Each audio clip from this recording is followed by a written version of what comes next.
Merhaba, bugün masaya yatıracağımız konu, adını sıkça duyduğumuz ama belki de hikayesini tam bilmediğimiz bir mücadele, sürgündeki Doğu Türkistan hükümeti. Bu aslında sadece bir toprak parçasının değil, bir halkın kimliğini ve bağımsızlığını koruma savaşının ta kendisi. Hadi gelin bu hem karmaşık hem de çok insani konunun detaylarına birlikte bakalım. Bazen böyle büyük siyasi çatışmaları anlamak için rakamları, haritaları bir kenara bırakıp tek bir insanın hikayesine odaklanmak gerekir, değil mi? İşte biz de tam olarak bunu yapacağız.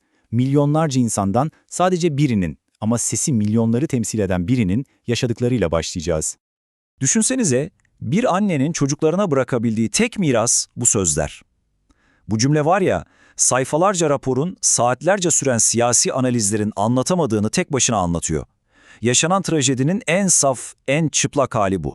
Tahminlere göre 2016'dan bu yana 1 ila 3 milyon, bakın 1 ila 3 milyon Uygur ve diğer Türk kökenli Müslümanın bu kamplarda tutulduğu söyleniyor. Bu rakamı bir an gözünüzde canlandırmaya çalışın.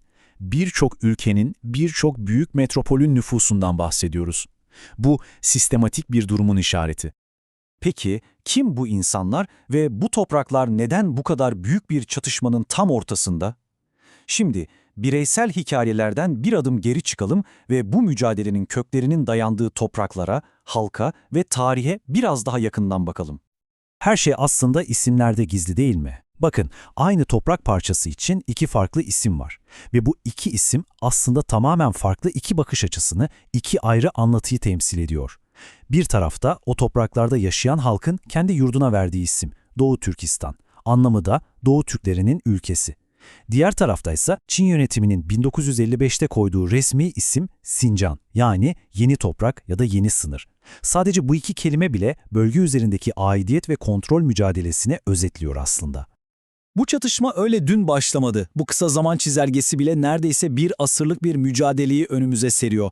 1933'te kurulan o kısa ömürlü bağımsızlık hayalinden, 1949'da bölgenin tüm kaderini değiştiren Çin işgaline, 1997'de barışçıl gösterilerin kanla bastırıldığı Gulca katliamından, 2016'da başlayıp bugünkü krizi tetikleyen o kitlesel gözaltı dalgasına kadar.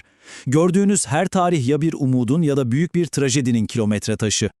Her mücadelenin bir sembolü olur. Doğu Türkistan içinde bu sembol kök bayrak. O gök mavisi rengiyle eski Türk kültürüne selam duruyor. Üzerindeki hilal bütün zorluklara rağmen yenilmezlik inancını, yıldızsa bir bütün olarak Türk milletini simgeliyor. Yani bu bayrak bir bez parçasından çok daha fazlası. Bir halkın kimliğinin, tarihinin ve geleceğe dair umutlarının bir yansıması. İyi de bir halk kendi vatanında sesini duyuramıyorsa ne yapar?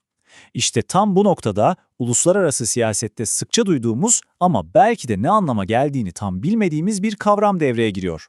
Sürgünde hükümet. Tanımı aslında oldukça net. Kendi topraklarında gücü elinde bulunduramayan, bu yüzden mücadelesini ülke dışından yürüten ve kendisini o ülkenin yasal temsilcisi olarak gören siyasi bir oluşum. Yani bir nevi meşruiyet iddiasını ve umudu coğrafi sınırların ötesine taşımak demek. İşte bugün konuştuğumuz sürgündeki Doğu Türkistan hükümeti de tam olarak bu tanıma uyuyor. 2004 yılında oldukça sembolik bir yerde dünyanın siyasi kalbinin attığı Washington DC'de kurulmuşlar ve o günden beri de davalarını uluslararası platformlarda anlatmaya çalışıyorlar. Peki ne istiyor bu sürgündeki hükümet? Amaçları ne? Aslında misyonlarını 3 temel başlıkta özetleyebiliriz. Kendi ifadeleriyle Çin işgaline son vermek, Doğu Türkistan'ın bağımsızlığını yeniden kazanmasını sağlamak ve en acil ve önemli olarak da halklarına yönelik devam eden ve soykırım olarak adlandırdıkları uygulamaları durdurmak.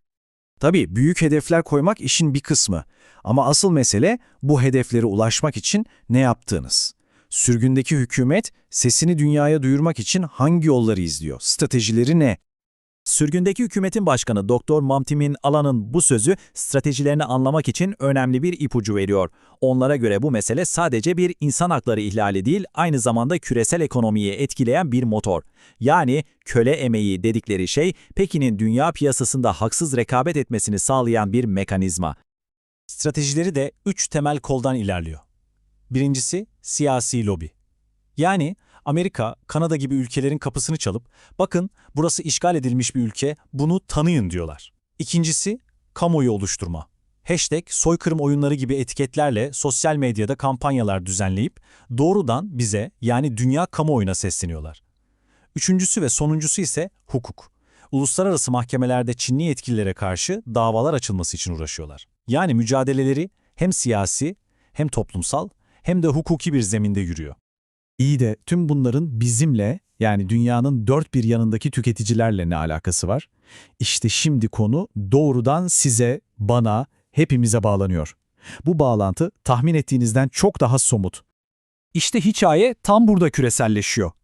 Avustralyalı bir düşünce kuruluşunun raporu, binlerce kilometre ötedeki o kamplarla bizim dolaplarımızdaki kıyafetler veya cebimizdeki telefonlar arasında görünmez bir bağ olduğunu ortaya koydu. Bu bağ ne kadar güçlü peki? Rapor, hepimizin bildiği, güvendiği ve her gün kullandığı tam 83 küresel markanın bu zorla çalıştırma programlarından ya doğrudan ya da dolaylı olarak faydalandığını öne sürüyor. 83. Listeye bir bakın. İsimler çok tanıdık değil mi? Teknoloji devleri, en sevdiğimiz spor markaları, online alışveriş yaptığımız siteler, arabalar. Yani kısacası hayatımızın tam ortasındaki markalar bunlar. İşte bu noktada konu binlerce kilometre uzaktaki soyut bir siyaset meselesi olmaktan çıkıp doğrudan bizim dolabımıza, cebimizdeki telefona dokunan bir hal alıyor. Neyse ki bu raporlar sadece konuşulup geçilmedi, somut adımlara da yol açtı. Mesela Amerika Birleşik Devletleri 2021'de Uygur zorla çalıştırmayı önleme yasası diye bir kanun çıkardı. Amacı çok net. Zorla çalıştırılarak üretildiği tespit edilen hiçbir ürünün Amerikan pazarına sokulmaması. Bu da iddiaların ne kadar ciddiye alındığının en net göstergelerinden biri. İşte tüm bunlar da bizi son ve belki de en önemli soruya getiriyor. O çok beğendiğimiz spor ayakkabının, o son model telefonun etiketinde yazan bir fiyat var evet, ama ya gerçek bedeli? Eğer bir ürünün fiyatına onu üreten bir insanın özgürlüğü, onuru dahil edilmiyorsa, o zaman o bedeli aslında kim ödüyor? İşte bu soru bir tüketici olarak hepimizin düşünmesi gereken bir soru.